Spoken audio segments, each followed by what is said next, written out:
오늘은 베드로후서 1장에 있는 말씀을 통해서 나는 구원을 확신하는가 라는 제목으로 함께 은혜 나누도록 하겠습니다. 여러분, 구원의 확신이라는 표현은 우리가 참 많이 듣는 익숙한 표현 가운데 하나입니다. 그런데 좀 더 깊숙이 생각해 보면 우리가 예수 믿고 교회 다니면 다 된 것이지 구원의 확신이 뭐가 필요 있나 이런 생각들을 하게 돼서 오히려 더 깊이 생각하고 묵상하지 못한 것은 아닌지 이런 생각도 들게 되죠. 저는 대학 다니면서 그런 경험을 했어요. 이제 신입생이 돼서 학교에 갔는데 뭐 거의 모태 신앙인 분들은 그런 경우가 많을 거예요. 학교, 집, 교회 왔다 갔다 하면서 그러다가 이제 사회에 첫 발을 들어놓는 그런 셈이죠. 대학에 갔더니 선배들이 와서 이런 질문을 하는 거예요. 형제, 구원의 확신이 있나요? 이렇게 묻는 겁니다. 갑자기 대답할 말이 없는 거예요. 저 어렸을 때부터 교회 다녔는데요. 이런 말을 하고 지금도 열심히 다니는데요. 이런 말을 하면서 좀 멋쩍게 하는. 왜 그랬을까 생각해 보니까 처음 듣는 그런 질문이었기 때문이다 싶습니다. 그러다가 조금 더 시간이 지나니까 이제는 구원파들이 와서 이렇게 묻더라고요. 구원의 확신이 있나요? 그러니까 똑같이 저 대답했죠. 저 교회 다니는데요. 그러니까 예수님 믿는데요. 그러니까 또 이렇게 물어보는 거예요.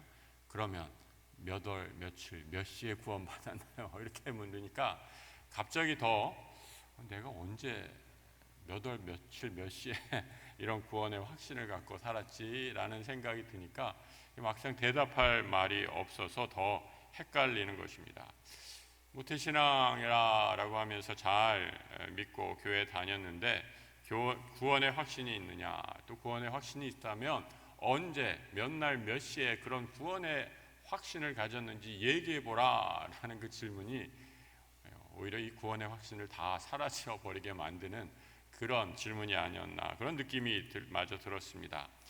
사실 구원의 확신이다라는 것, 구원파, 이단 종교인 구원파들이 가져가서 잘못 왜곡시켜서 그렇지 이 개념은 우리 신앙에 있어서 얼마나 중요한 개념인지 모릅니다. 종교개혁자인 마틴 루터는 하나님 앞에서 우리가 어떻게 구원의 확신을 가지며 생활하는가, 이것이 바로 교회와 신앙의 성패를, 교회와 개인의 신앙의 성패를 가늠하는 척도다라고까지 말했을 정도입니다. 이 몇 해 전에 한국 여론조사 기관이 있죠. 갤럽이라는 기관에서 이런 조사를 했어요. 그리고 그 질문 가운데 제게 눈여겨본 질문 가운데 하나가 개신교 성도들에게 이런 질문을 했습니다. 교회 다니면서 구원의 확신이 있습니까? 똑같은 질문을 한 거죠. 똑같은 질문을 했는데 여러분 그 수치가 얼마나 나왔는지 아세요? 우리 한국 개신교, 한국 교회에 출석하는 사람들을 상대로 질문한 것입니다. 그 질문 가운데 무려 31%가 나는 아직 교회 다니고 있지만 구원의 확신이 없습니다 라고 이렇게 대답했다라는 거예요. 31%. 여러분 충격적이지 않습니까? 쉽게 말해서 우리 약속의 모든 성도들 다 이 자리에 있다면 그 가운데 30% 정도는 나는 아직 구원의 확신을 잘 모르겠어요. 구원의 확신 없이 교회 다닙니다 라고 이렇게 답했다라는 거예요. 아주 충격적인 그런 결과였습니다. 예전에 빌리 그레함 목사님이 전도 집회를 하실 때 아주 유명한 일화가 있습니다. 빌리 그레함 목사님이 이 전도 집회에서 제가 오늘 질문했던 구원의 확신이 있나요? 라는 그런 질문, 그러니까 유사한 내용은 똑같은 그런 유사한 내용의 질문을 했습니다. 근데 훨씬 더 직설적인 질문이었죠. 어떤 질문이었는가? 여러분, 오늘 죽어도 천국에 갈 것 확신하는 분 손 들어보세요 라고 이렇게 물었습니다. 이렇게 질문하니까 그 집회에 참여했던 거의 모든 분들이 아멘 하면서 이렇게 손을 들었다라는 거죠. 근데 이 빌리 그레함 목사님이 한 걸음 더 나아가서 또 이렇게 물었다라는 거예요. 그럼 여러분, 천국에 가려면 지금 죽어야 하는데 지금 죽을 분 계시나 한번 손 들어보세요. 이러니까 아무도 손을 안 들더라라는 거예요. 저는 오늘 이 빌리 그레함 목사님이 했던 두 번째 질문은 오늘 여러분에게 드리지 않겠습니다. 이 새벽에 너무 곤란해지시지 않게. 근데 여러분 한번 생각해 보세요. 이 질문에 여러 가지 생각들, 그 질문이 담고 있는 의미가 있지 않습니까? 오래 교회 다니면서 직분도 얻었고 예배도 잘 참석하고 봉사, 헌금 다 열심히 한다라고 생각했는데 아직 내 마음에 구원의 확신이 없는 것을 보고 때로는 그 내 연약한 믿음의 모습을 보고 실망해서 아무한테도 얘기하지 못하고 부끄러워서 그런 채로 교회에 다니고 있지 않은가. 루터는 말씀드린 것처럼 신앙생활에서 선물로 얻은 이 구원의 은혜를 확신하는 것이야말로 영적 성장의 정말 중요한 요소이다라고 이렇게 얘기했는데 왜 이런 일이 생길까? 그럼 어제 우리가 말씀드렸던 것처럼 이 구원에도 이 순서가 있다라고 이렇게 말씀드렸죠. 이것을 신학적인 용어로 구원의 서정이다라고 이렇게 말씀드렸습니다. 우리 개혁주의 신앙의 모토는 이 구원의 순서에 있어서 먼저 의롭게 됨, 칭의가 먼저이고 후에 성화의 삶이 뒤따라오는 것이다 라고 이렇게 말씀드렸습니다. 여기서 바로 우리 가톨릭과 우리 개신교가 갈라지게 되는 지점이 여기에 있습니다. 이 가톨릭은 먼저 거룩해지기 위해서 많은 선행을 강조하는 것을 보게 됩니다. 그런데 여러분의 모습, 나의 모습을 한번 놓고 생각해 보세요. 우리가 얼마나 변덕스러운가. 아무리 결심해도 그냥 작심삼일이다라고 이렇게 얘기하면서 처지와 환경에 따라서 그야말로 마음이 조변석게 하는 것이 우리 모습 아닙니까? 구원받았다라고 생각하는데 또 마음이 흔들리고 죄를 짓게 되니 내가 구원받은 것인지 아닌지 또다시 의문이 생기고 맙니다. 개혁주의 신앙, 하지만 이 구원의 순서에 있어서 우리는 분명히 여기에서 믿음의 고백을 하고 있죠. 바로 나의 행위로 내가 의롭게 되는 것이 아니라 예수의 의가 나를 의롭게 하기 때문이다 라는 그 믿음의 고백으로 우리의 구원의 확신은 나의 의, 나의 행위에 있는 것이 아니라 예수 그리스도에게 있는 것이다 라는 것을 분명히 하고 있습니다. 여러분, 제가 다시 한번 여러분에게 물으려고 합니다. 나의 의가 예수의 의, 나의 의가 아닌 예수의 의로 구원받았다라는 것을 우리가 확신한다면 분명히 대답할 수 있습니다. 여러분 한번 잘 대답해 보세요. 여러분, 오늘 죽어도 나는 천국에 갈 것을 확신합니까? 네, 이 자리에 계신 분들은 다 아멘 하고 오는 것을 들었는데 인터넷으로 예배에 참여하신 분들은 제가 확인할 수가 없어요. 여러분 화면 앞에서라도 꼭 아멘 하시고 이 컴퓨터 잘 다루시는 분들은 이 댓글에다가 아멘이라고 또 답을 꼭 다시기 바랍니다. 여러분, 성도는 죽음 후에도 영생에 대한 확신을 갖고 살아가는 사람들입니다. 이 질문에 아멘으로 우리가 대답하지 못하고 주저하거나 의심한다면 큰일이죠. 성경은 우리가 구원의 확신을 가질 수 있게 해주시는 분 성령 하나님께서 우리의 구원의 확신을 보증해 주시고 또 도와주신다 말씀하고 있습니다. 여러분, 우리가 예수를 믿고 예수의 의로 이제 이 주님을 내 마음의 주로 모시겠습니다 라고 이렇게 고백하면, 하나님의 자녀가 되는 것을 결단하면 성령 하나님이 우리 안에 거하시게 됩니다. 고린도전서 3장 16절이죠. 너희는 너희가 하나님의 성전인 것과 하나님의 성령이 너희 안에 계시는 것을 알지 못하느냐.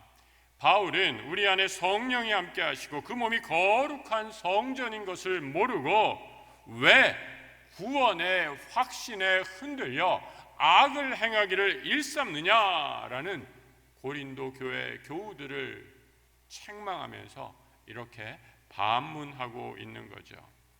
그럼 오늘 베드로 사도가 쓴 베드로 후서의 본문에서도 구원받은 사람에게는 성령이 거하게 됨을 이렇게 말씀해 주고 있죠.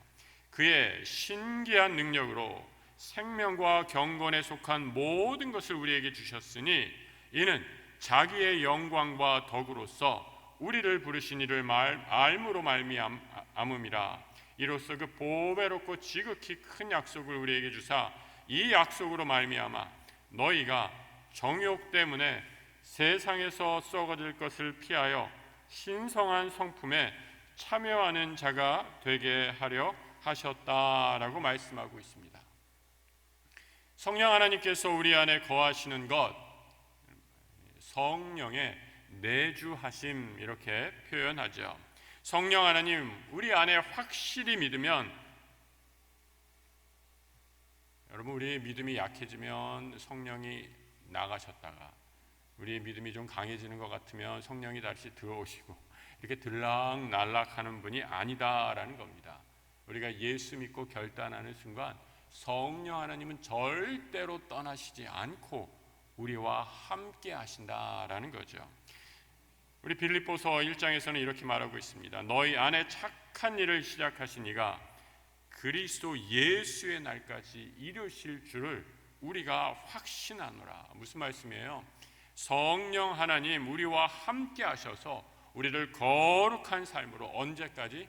예수 그리스도께서 다시 이 땅에 오실 그날까지 우리와 함께 하시고 우리를 인도하시고 거하시겠다 약속하시는 거죠. 여러분 그래서 구원이라는 것, 이 구원은 하나님께서 시작하시고 하나님께서 마지막까지도 이 구원의 주체가 하나님이시기에 우리 삼위일체 되신 성령 하나님도 끝까지 우리와 함께 계신다 약속하시는 것입니다. 성도 여러분, 내 마음이 흔들릴 수는 있어도 우리 성령 하나님 절대로 여러분을 떠나지 않는다라는 것을 꼭 말씀을 통해서 확신하시고 이 시간 하나님이 주신 성령 하나님이 함께 하신다라는 구원의 확신을 다시 한번 고백하는 우리 모든 믿음의 성도들 되시길 축복합니다. 늘 함께 하시는 성령 하나님, 또 다른 이름이 보혜사라는 이름이죠. 사도 요한은 보혜사 성령 이렇게 말씀하고 있어요. 내가 아버지께 구하겠사오니 그가 또 다른 보혜사를 너에게 주사 영원토록 너희와 함께 있게 하시겠다. 보혜사 파라클레토스라는 말인데 이 말의 의미는 상담자, 위로자라는 대언자라는 뜻입니다. 요한이 말씀하시는 보혜사, 이 성령의 역할은 어떤 것인가? 우리를 대신해서 우리를 힘들 때 상담해 주시고 우리를 위로해 주시고 우리가 하나님 앞에 나아가서 쭈뼛쭈뼛하고 말 못하는 것을 대신 말씀해 주는 그런 역할을 하시는 분이다 라고 이렇게 말씀하는 거예요. 오래전에 우리 성도님을 만나고 이게 문자를 하나 받았어요. 어떤 문자냐? 목사님 참 감사합니다. 고맙습니다. 그러면서 막 너무 고마워하시는 내용의 문자를 장문으로 쓰신 거예요. 그래서 저는 뭐가 이렇게 고맙나 이렇게 생각하니까 그 성도님이 그러시는 거예요. 목사님 제 얘기를 잘 들어주셔서 감사합니다. 이렇게 문자를 쓰신 거예요. 여러분 이 상담할 때 이 상담의 아주 중요한 원칙 가운데 하나가 있어요. 무엇인가? 이 상대방의 얘기를 경청하는 거죠. 그런데 여러분 힘들고 아주 마음이 눌리고 어려울 때 누군가의 얘기를 집중해서 경청하는 것만으로도 그분이 정말 큰 위로와 힘을 얻게 되는 것을 경험하게 됩니다. 그런데 여러분 우리 성령 하나님은 어떤 하나님이신가? 우리와 늘 함께 하셔서 우리의 한숨소리, 우리의 힘든 고통의 신음소리조차도 놓치지 않으시고 우리의 마음 상태를 잘 살피셔서 이것을 보면서 우리가 하나님께 바로 설 수 있도록 끊임없이 우리를 위해 대언하시고 우리의 말을 들어주시고 우리의 기도를 들어주시고 우리에게 힘을 주시는 그런 하나님이시다라는 겁니다. 여러분 그런 경우 있잖아요. 어떤 경우입니까? 내가 어렵고 힘들 때 평소에 말씀을 잘 읽지도 않고 묵상도 하지 않는데 갑자기 하나님의 말씀이 딱 떠오른다든지, 여러분 이렇다면 의심하지 마세요. 보혜사 성령이 나와 함께 하신다라는 증거입니다. 낙심되어서 한숨밖에 나오지 않는데 갑자기 찬송가 한 곡조가 딱 떠오르면서 오늘 장로님이 찬송하신 그 곡조가 딱 떠오르면서 여러분 또 뭐가 떠오르는 거예요? 오늘 우리 집사님 권사님 나를 위해 늘 기도하고 계시지 라는 그 분의 얼굴이 딱 떠오른다면 여러분 이것은 무엇입니까? 성령 하나님이 나를 위해 지금도 일하시고 계신다라는 증거이죠. 우리 보혜사 성령 하나님은 내가 생각하지도 못할 여러 가지 방법으로 지금도 일하시고 우리를 위해 역사하고 계시죠. 성령이 나를 도우시고 내가 구원의 확신을 가질 수 있도록 하는 가장 중요한 증거는 무엇인가? 바로 예수를 주로 고백하는 그런 놀라운 일이 내 안에 이루어진다라는 것입니다. 고린도전서 12장 3절은 이렇게 말씀하고 있어요. 그러므로 내가 너에게 알리노니 하나님의 영으로 말하는 자는 누구든지 예수를 저주할 자라 하지 아니하고 또 성령으로 아니하고는 누구든지 예수를 뭐라고 할 수 없다고요? 주시라 할 수 없느니라.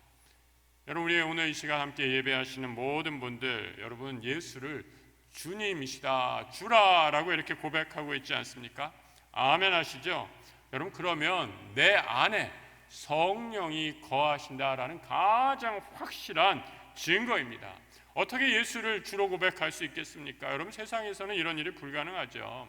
세상 사람들은 이해할 수도 받아들이지도 못하는 일입니다. 예수는 어떤 사람인가요? 2000년 전에 그 베들레헴에서 나와는 아무런 상관이 없는 사람입니다. 하지만 우리는 그 예수를 나의 주, 나의 하나님으로 고백하는 것이죠. 성령이 내 안에 있지 않고서는 이런 일은 불가능하다라는 겁니다.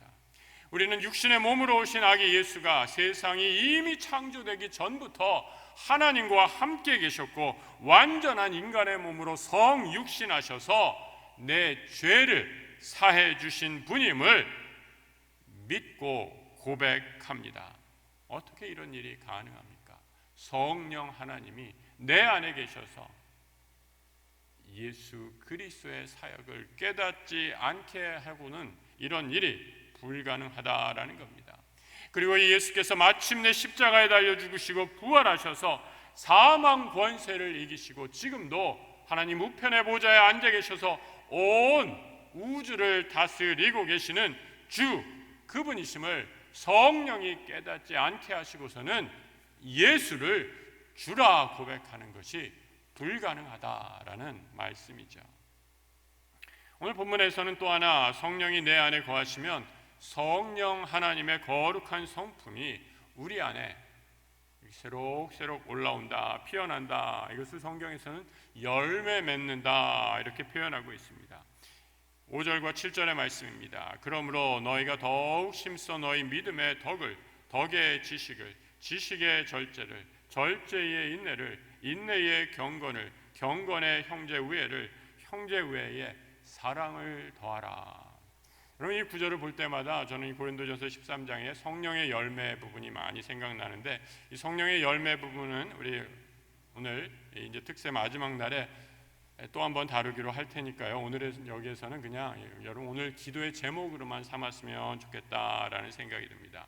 여러분, 오늘 여러 가지를 얘기하고 있죠. 우리 성령이 내 안에 거하게 될 때, 내주하실 때 거룩한 열매를 맺는데, 믿음의 열매, 덕의 열매, 지식의 열매, 절제의 열매, 인내의 열매, 경건의 열매, 형제 우애의 열매, 사랑의 열매다라고 이렇게 얘기하고 있습니다. 여러 가지 열매가 있는데 여러분이 열매 중 하나하나 좀 잠시 생각해 보면서 나에게 부족한 성령의 열매가 무엇인가 한번 잠시 생각해 보시기 바랍니다.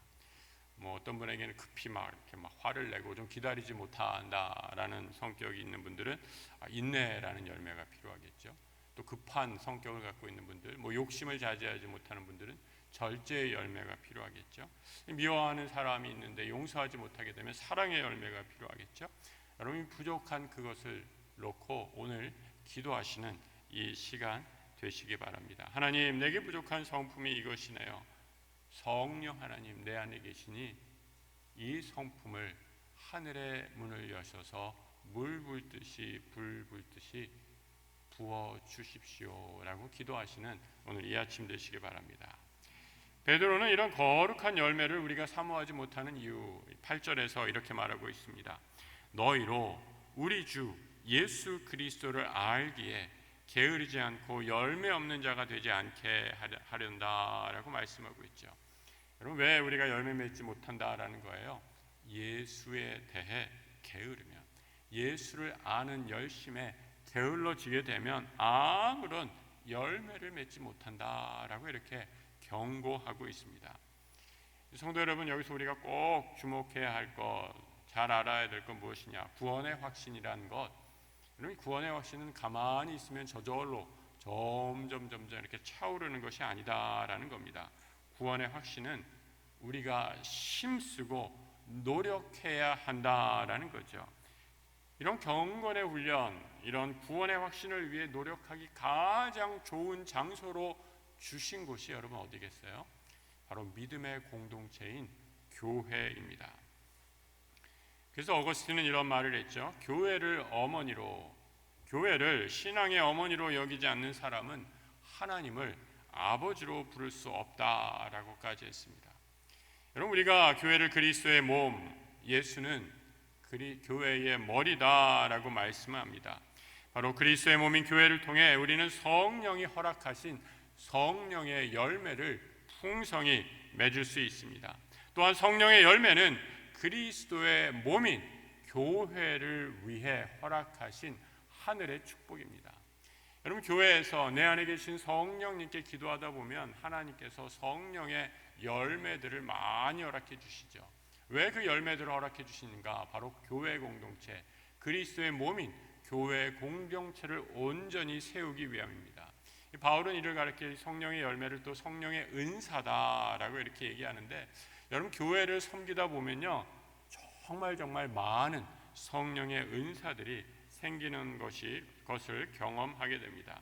그래서 성도는 반드시 교회를 통해 믿음의 훈련을 하고 교회 없이 성화의 삶, 거룩한 삶을 산다라는 것은 불가능하죠. 여러분, 여기서 오해하지 말고 들으셔야 돼요. 우리가 교회가 우리를 구원한다라는 말이 결코 아닙니다. 제가 드리는 말씀, 교회가 우리를 위해 십자가에 죽은 것이 아니라 예수 그리스도가 우리를 위해 십자가에 달리셨습니다. 하지만 교회가 구원자가 아니지만 바로 그리스도의 몸이고 우리는 그 몸의 일부이기 때문에 이 교회를 통해서 믿음의 성장을 해야 한다라는 겁니다. 구원은 오직 교회의 머리이신 그리스도를 통해서만 가능한 것이죠. 교회가 구원의 확신을 위해 주는 가장 확실한 유익, 그 증거, 그것은 바로 나눔과 교제의 축복이다라고 말씀드릴 수 있습니다. 우리는 그리스도의 몸인 교회를 통해서 서로 용납하고 사랑하는 것을 배울 수 있기 때문이죠.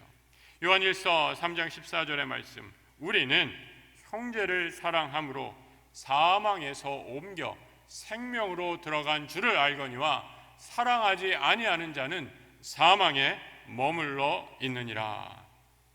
주님의 몸된 교회를 통해서 우리는 서로 사랑하는 것을 연습하고 훈련하면서 점점 믿음의 성장과 성숙을 가져오게 된다라는 겁니다. 예수님처럼 완전하지는 아직 못해도 그 예수를 바라보고 그 주님의 사랑을 닮으려고 훈련한다라는 거죠. 그의 계명은 이것이니 곧 그 아들 예수 그리스도의 이름을 믿고 그가 우리에게 주신 계명대로 서로 사랑할 것이다 라고 말씀하고 있습니다. 그래서 여러분, 우리 교회 공동체, 여러분 옆에 있는 분들 한번 잠깐만 좀 보세요. 너무 새벽이니까 뚫어지게 하고 민망하게 그렇게 쳐다보지 마시고 옆에 있는 분들, 또 오늘 이 자리에 안 계신 우리 교회 모든 믿음의 형제 자매들, 이분들은 하나님께서 우리에게 서로 사랑하라라고 주신 축복의 선물입니다. 여러분, 우리가 다 함께 이 자리에 하지 못하지만 다 함께 있는 것처럼 생각하면서 한번 이렇게 한번 고백해 보죠. 사랑합니다. 한번 고백해 보세요. 여러분, 우리가 사랑합니다. 이 고백 얼마나 아름다운 믿음의 고백입니까? 성령이 우리와 함께 하시고 또 성령을 통해서 사랑할 마음을 허락해 주시지 않으면 우리에게 절대로 그런 마음이 생기지 아니하죠. 하나님께서 우리에게 주신 놀라운 축복입니다. 그래서 여러분, 교회에 대해서 너무 안 좋은 소리하고 부정적인 말을 많이 하는 분들을 가까이 하시지 마시기 바랍니다. 그렇게 하면요 어떻게 돼요? 내 신앙, 내 영혼의 성장에 방해가 되기 때문입니다. 나를 지키기 위해서다라는 거죠. 꼭 기억해야 할 것, 여러분, 우리가 교회 공동체로 모이지만 이 교회가 결코 완전한 공동체는 아니다라는 거죠. 예수의 피로 의롭게 된 죄인들이 모인 신앙 공동체지만 경험했듯이 우리 교회에도 여러 가지 아픔이 있습니다. 그 연약함과 허물을 다 열거하자면 정말 한도 끝도 없을지 모릅니다. 그럼에도 불구하고 이 땅의 교회는 주님의 몸입니다. 이 몸인 교회를 통해 우리는 형제 자매를 서로 사랑하라 라고 그 말씀을 주신 것을 붙잡고 그것을 훈련하는 것이죠. 그래서 여러분, 성도가 교회 공동체 서로 지체해드린 형제 자매를 사랑하지 않고 미워하면 그 순간 어떻게 되는가? 교회가 거룩한 성령의 전, 성도들이 모인 하나님의 전이 아니라 사탄의 놀이터로 변하게 되는 것을 보게 됩니다. 주님의 몸된 교회에서 우리가 나누고 해야 할 말, 누구 흉보고 험담하는 것이 아니라 거친 세상을 살면서 하나님이 주신 은혜를 나누는 것, 그것이 바로 성도의 대화입니다. 이런 간증과 찬양이 넘쳐날 때 우리는 구원의 확신을 놓치지 않고 승리하는 삶을 살 수 있기 때문이죠. 오늘 베드로는 성령의 내주하신 가운데 교회 공동체를 통해 사랑의 교제를 나누게 될 때 우리가 구원의 확신에 이르게 된다라고 말씀해 주고 있습니다. 오늘 1장 10절의 말씀이죠. 우리 같이 한번 읽어보겠습니다. 그러므로 형제들아 더욱 힘써 너희 부르심과 택하심을 굳게 하라. 너희가 이것을 행한즉 언제든지 실족하지 아니하리라. 아멘. 택하심과 부르심 굳게 하라. 바꾸어서 얘기하면 구원의 확신을 가지고 살아가라라는 말이죠. 택하심을 굳게 하라, 베바이오스라는 단어가 쓰였는데요. 이 단어는 확실해서 흔들리지 말라라는 뜻입니다. 어떻게 이렇게 흔들리지 않고 굳건히 설 수 있다? 여러분, 지금까지 말씀드렸죠. 내 안에 계신 성령을 붙잡고 날마다 기도와 말씀을 읽는 것을 힘쓰는 거죠. 그리고 그 말씀에서 받은 은혜를 그리스도의 몸인 교회 공동체의 믿음의 형제자매들과 함께 나누고 간증할 때 우리 안에 부르심과 택하심을 더욱더 굳건히 할 수 있다라고 말씀하고 있습니다. 여러분, 그런 면에서 이 사탄이 지금 이 코로나 시기를 얼마나 아주 잘 노리는가는 모르겠어요. 왜 그래요? 여러분, 코로나 때문에 우리가 정말 잘 모이지 못하잖아요. 우리가 잘 교제하지 못하잖아요. 근데 여러분, 이 코로나 바이러스 때문에, 전염병 때문에 많이 모이지는 못한다 할지라도 우리가 여전히 소규모로 모일 수 있어요. 또 자주는 못 만난다 할지라도 요즘엔 얼마나 이 통신 기기들이 발달했나요? 문자를 나누고 기도의 제목을 나누고 하는 일은 얼마든지 하실 수 있습니다. 전화로, 문자로, 또 서로 여러 가지 방법을 통해서 여러분, 내가 받은 은혜, 우리 주변의 믿음의 형제 자매들과 나누면서 하나님께서 말씀하신 것처럼 우리의 부르심과 택하심을 굳게 함으로 구원의 확신에 이르는 성도님들 되시기를 축복합니다. 우리 주님이 이 순간, 오늘, 늘 언제나 나와 함께 하십니다. 우리 주님과 함께 힘써 말씀과 기도로 거룩한 성품을 닮아가려고 애쓰십시오. 그리고 이제 나 혼자만의 신앙을 갖는 것이 아니라 우리에게 거룩한 공동체를 허락하셨음을 믿고 이제 이 믿음의 형제 자매들과 함께 그 은혜를 나누며 간증하며 하나님 나라를 위해 그 나라를 바라보며 살아갈 때 우리는 이전보다 더 확신으로 실족함이 없이 구원의 확신을 가지고 이 땅을 살아가는 하나님의 백성이 될 것입니다. 이 놀라운 구원의 확신의 은혜가 우리 모든 성도들에게 넘치시기를 오늘 이 아침 우리 주님의 이름으로 축복합니다. 우리 함께 기도하도록 하겠습니다. 우리 함께 기도하실 때 한번 이렇게 기도했으면 좋겠어요. 하나님, 나를 구원하셨음을 믿고 흔들리지 않는 구원의 확신 이 시간 허락해 주옵소서. 내 안에 성령 하나님 함께 해주십니다. 성령 하나님 내주해 계셔서 나의 연약함을 누구보다도 더 잘 아시오니 보혜사 성령 하나님, 지금 이 시간 나를 만지시고 고치시고 내 영을 정결케 하셔서 흔들리지 않는 믿음의 확신으로 이 세상을 승리하며 나가는 하나님 나라의 군사 되게 하소서. 오늘 이 시간 함께 기도하며 나아가도록 하겠습니다. 함께 기도합니다. 참으로 우리가 올려드릴 기도의 제목이 많은데 우리 예배가 마친 후에도 우리 자유롭게도 기도하다가 돌아가시기 바랍니다. 제가 마무리 기도하겠습니다. 하나님 아버지, 오늘도 이 시간 우리 사랑하는 믿음의 지체, 내가 잘 알지 못하는 또 신음 가운데 빠진 믿음의 지체들을 위해 우리 주님의 한 공동체로서 믿음의 지체로서 기도하고 중보합니다. 성령 하나님, 내 안에 계신 성령 하나님, 우리 믿음의 형제 자매들에게도 동일하게 거하시는 성령 하나님이신 줄 믿사오니 그 성령 하나님의 보혜사 중보하시는 역사에 힘입어 기도하오니 주여 우리의 기도를 들어주시고 응답해 주시옵소서. 육신의 연약한 성도들 가운데 주님 위로해 주시고 함께해 주시고 치유해 주셔서 모든 연약함들 나음을 입는 놀라운 은혜 허락하여 주옵소서. 오랜 항암 치료로 지치신 성도들 위해 주님 생명의 빛을 비추어 주셔서 낙심하지 않게 해 주시고 음식 잘 드시고 섭생해서 지치지 않는 체력으로 모든 치료의 과정들 잘 감당할 때에 그 몸 안에 있는 암세포들 모두 물러가는 기적의 역사가 일어날 수 있도록 주여 은혜 베풀어 주시옵소서. 육신적인 연약함뿐만 아니라 정신적인 연약함으로 불면과 공황장애로 힘들어하는 우리 성도들이 있습니다. 모든 어둠의 세력들 주여 물러가게 해주시고 마음을 사로잡고 있는 근심, 걱정, 불안, 우울 하나님께서 생명의 빛으로 물리쳐 주셔서 그의 영혼에 밝은 햇빛이 비출 때에 구원의 확신과 기쁨으로 감사 찬양으로 놀랍게 변화되는 은혜의 역사가 이루어지게 주님 역사하여 주옵소서.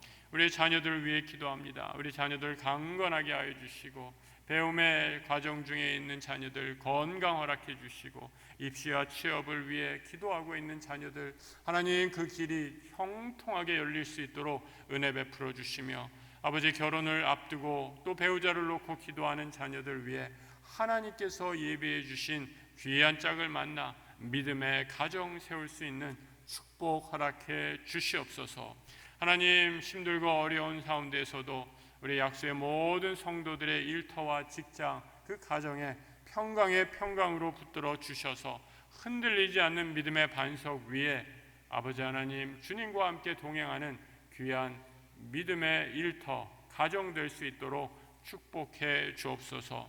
하나님 오늘도 간절한 이 기도의 제목을 담아 주 앞에 올려드린 우리 헌금 있습니다. 주님 드린 예물 위에 하나님께서 축복해 주셔서 30배, 60배, 100배로 열매 맺게 하여 주시고 하나님께서 이 세상에서 주지 못할 하늘의 축복으로 넘치도록 부어 주시옵소서.